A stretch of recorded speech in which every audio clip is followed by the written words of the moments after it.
பல மக்களோட பிரார்த்தனைகளை நிறைவேற்றுற மிகவும் சக்தி வாய்ந்த மாங்கோட்டு பகவதி கோவில் பற்றி தான் இந்த பதிவில் பார்க்க போகிறோம். இதுக்கு முன்னாடி 2-3 தடவை என்னோடய சேனலில் மாங்கோட்டு பகவதி கோவிலை பற்றி விவரங்கள் நிறைய தடவை போட்டிருந்தாலும் மக்களுக்கு இந்த கோவிலை பற்றி நிறைய சந்தேகங்கள் இருந்துகிட்டே தான் இருக்குது. அதில் முதல் சந்தேகம் என்னென்னு பார்த்தீங்கன்னா, இந்த கோவில் ஆலத்தூரில் மட்டும்தான் இருக்கா அப்படின்றது கேட்டிருந்தாங்க.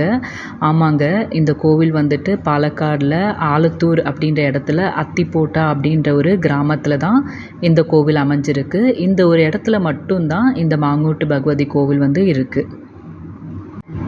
அடுத்த கேள்வி இந்த கோவிலோட ஓப்பனிங் அதுக்கப்புறம் க்ளோசிங் டைம் பற்றி அதிக கேள்விகள் வருது.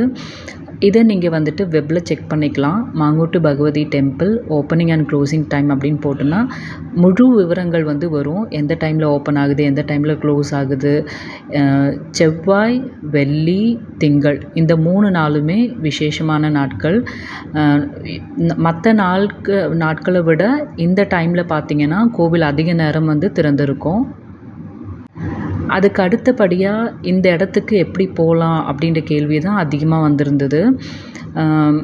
இந்த பிளேஸ் பாலக்காடில் இருக்குது. இந்த கோவில் ஃபஸ்ட்டு எந்த இடத்துல நீங்கள் எந்த பிளேஸ்லேருந்து வந்தாலும் இந்த கோவில் அமைந்திருக்கிற இடம் பார்த்திங்கன்னா பாலக்காடு.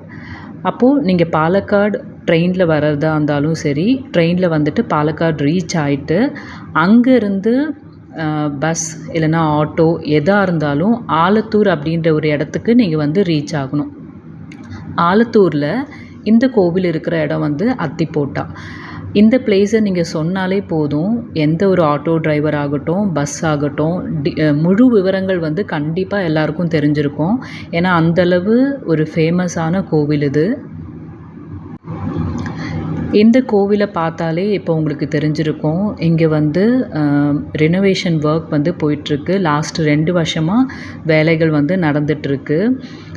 இப்போதைக்கு ஒரே ஒரு எங்களுக்கு ஒரு குறைவாக தோணுது என்ன விஷயம்னு பார்த்தீங்கன்னா, கொஞ்சம் அந்த பூஜை பண்ணுறதுக்கான காஸ்ட் எல்லாமே இன்க்ரீஸ் பண்ணியிருக்காங்க.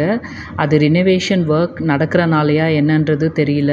அது ஒன்று மட்டும் கொஞ்சம் இந்த வாட்டி இந்த தடவை நாங்கள் கோவிலுக்கு போகும்போது அது என்னோடய அத்தை சொன்னாங்க, இந்த மாதிரி முன்னாடி இருந்ததை விட சார்ஜஸ் எல்லாமே அதிகமாக இருக்குது அப்படின்ற மாதிரி சொல்லிகிட்டு இருந்தாங்க. மற்றபடி இந்த கோவிலில் எல்லா ஃபெசிலிட்டிஸுமே இருக்கும். பார்க்கிங் ஃபெசிலிட்டி இருக்குது. அதுக்கப்புறம் ரெஸ்ட் ரூம்ஸ் அந்த கோவிலோட என்ட்ரன்ஸ்லேயே இருக்குது. அதுக்கப்புறம் பக்கத்துலேயே நிறைய ஹோட்டல்ஸ் அதுக்கப்புறம் லாட்ஜஸ்லாம் இருக்குது. இது எல்லா விவரங்களும் அங்கே இருக்கிறவங்க கிட்ட நீங்கள் கேட்டாலே தெரியும். முக்கால்வாசி பேருக்கு தமிழ் நல்லாவே தெரியும். ஏன்னா இங்கே இருக்கவங்களுக்கு தமிழ் ரொம்பவே பிடிக்கும். அதனால் அவங்கக்கிட்ட கூட நீங்கள் கேட்டு தெரிஞ்சுக்கலாம். இதுக்கும் மேலே உங்களுக்கு சந்தேகங்கள் இருந்ததுன்னா தாராளமாக என்கிட்ட நீங்கள் கமெண்ட்டில் கேளுங்க. அடுத்த முறை இந்த கோவிலுக்கு போகும்போது இன்னும் டீட்டெயில்டாக நான் வீடியோஸ் ஷேர் பண்ணுறேன்.